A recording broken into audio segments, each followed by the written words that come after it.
What's the role of school in our lives? And I think that the role of the school is to build our career, is to make ourselves prepare for the next professions in the tender age.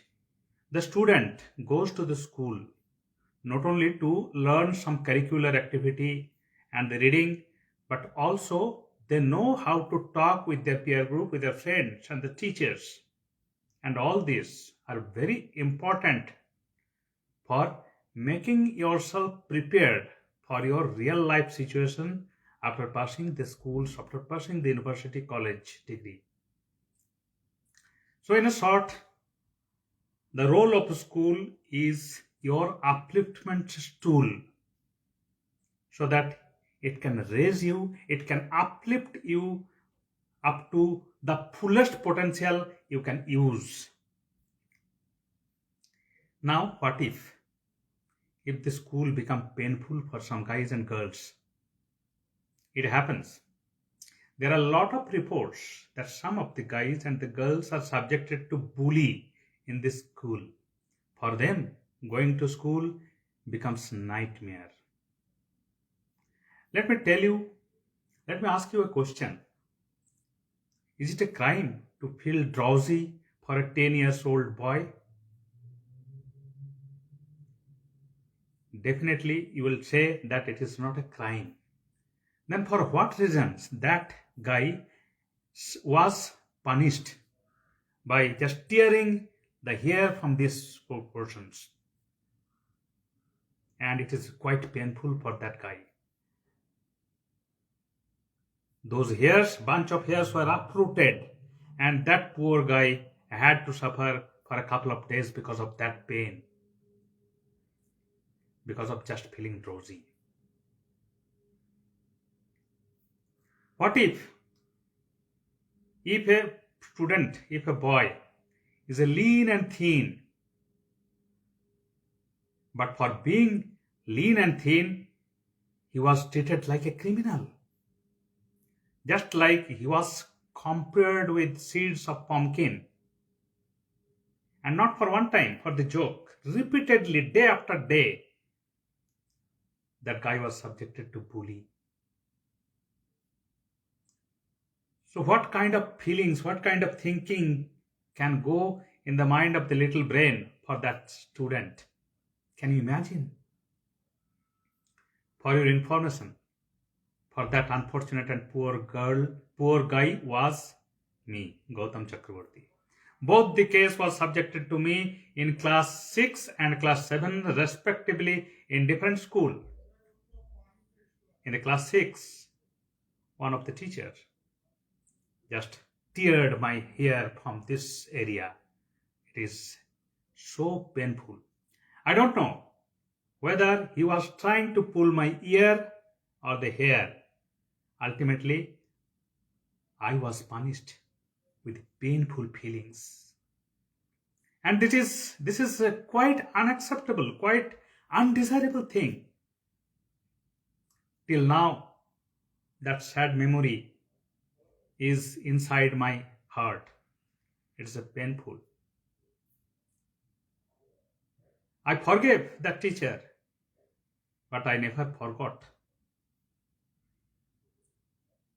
Similarly, the second incident in different school, I left that previous school because of some other reason. And in the next school, it was subjected to by collective bully by the group of bunch of pupil in the backbenchers. Though I got support from the front benchers, some good meritorious student, but even then it hurted me. It hurt me. So now, if this kind of atmosphere is there in the school, this is never the ideal condition. So my dear friend, now you can understand that what I am talking about. The ideal condition of a school should be the getting learned curricular and extracurricular activity. And with mutual collaboration and the cooperation, they should learn something. It's not a platform for competition. It's the learning platform. Competition starts in the higher classes of class 11, 12, or in the graduation, where the students are getting prepared for their next round of appearing interview and also appearing some job examinations. But in the school, that kind of the feelings should never be there. And we can act like a brother's keepers also. There are some weaker students, we can teach them, we can guide them without feeling any sense of the supremacy and without looking down upon that particular student who is your fellow friend. Remember that everyone is not coming from the same background.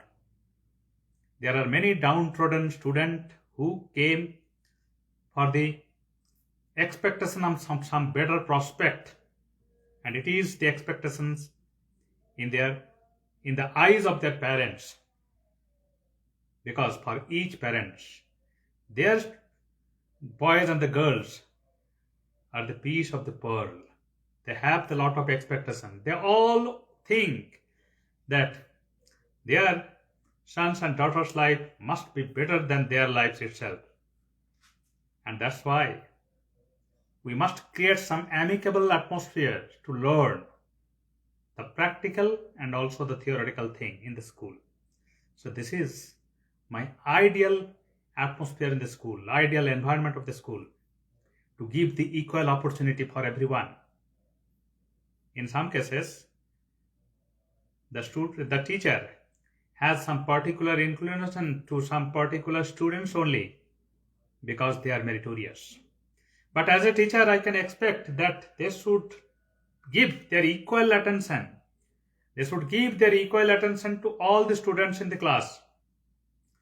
And if a student is not attentive in their classes, in such cases, the first blame should go to the teacher, because teacher is not up to the mark to create that much attentive power in his mode of teaching, in her mode of teaching. So they must retrospect how to make this attractive. Not with the serious tone sometimes, with a mix up with the humors. Just comparing with some other things so that they can correlate. And all these tricks give the mnemonic tactics to the students so the students can remember that thing. I remember once in my graduation classes, he was comparing the one line written by Rabindranath Tagore, that Tyagei Guner Prakash. That means when you abandon something, when you are not desire something, your quality evolves. In the context of the color of the subject, the teacher was saying that it means that why the leaves of the trees and the plants are green, because from the white light of the sunlight, the trees and the plants' leaves are absorbing all the remaining portion excepting the green light. And that's why the trees and the plants' leaves appear to be green. I never forgot that. He correlated the philosophy with the science. Tyagei Guner Prakash. Tyag mein gun ki prakash. Yeah. The quality is revealed by abandoning something. So in this way, teachers should teach us, correlating with some practical things, correlating with the philosophy or something else. The more you give proper example to the students find this more attractive to study. Similarly, in my high school classes, one physical science teacher was there. He was my favorite teacher because of this quality. I felt very much attractive to the physical science subject. Similarly, for the mathematics, Alok Haldar, he has passed away. So he built me on the foundations in terms of the mathematics and his classes was so attractive that I never wanted to miss his classes. So, in a short, I can tell you the environment of the school in an ideal condition should be that to give the equal opportunity for each and every student.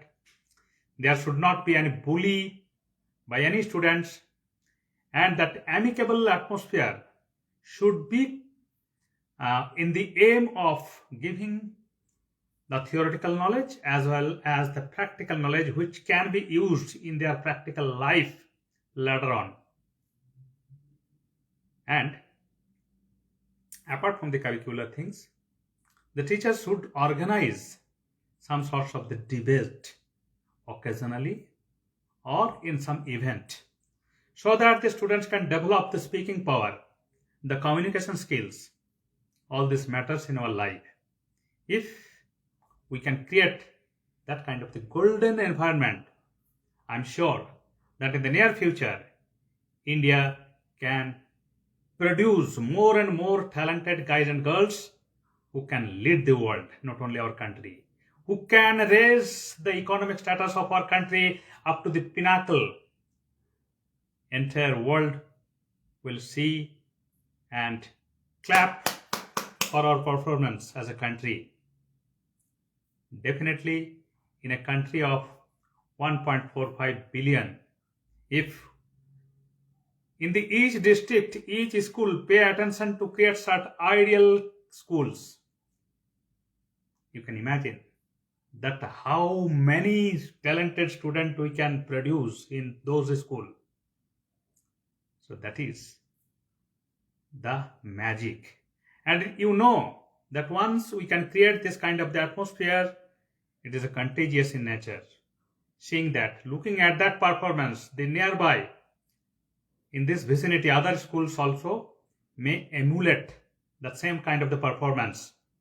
And that will be very much effective for our society, for our country, and for those individual students themselves. They can grow and they can help our country to grow in turns. So this is all about, in my view, what should be the hygienic and what should be the my desirable school environment. Thank you.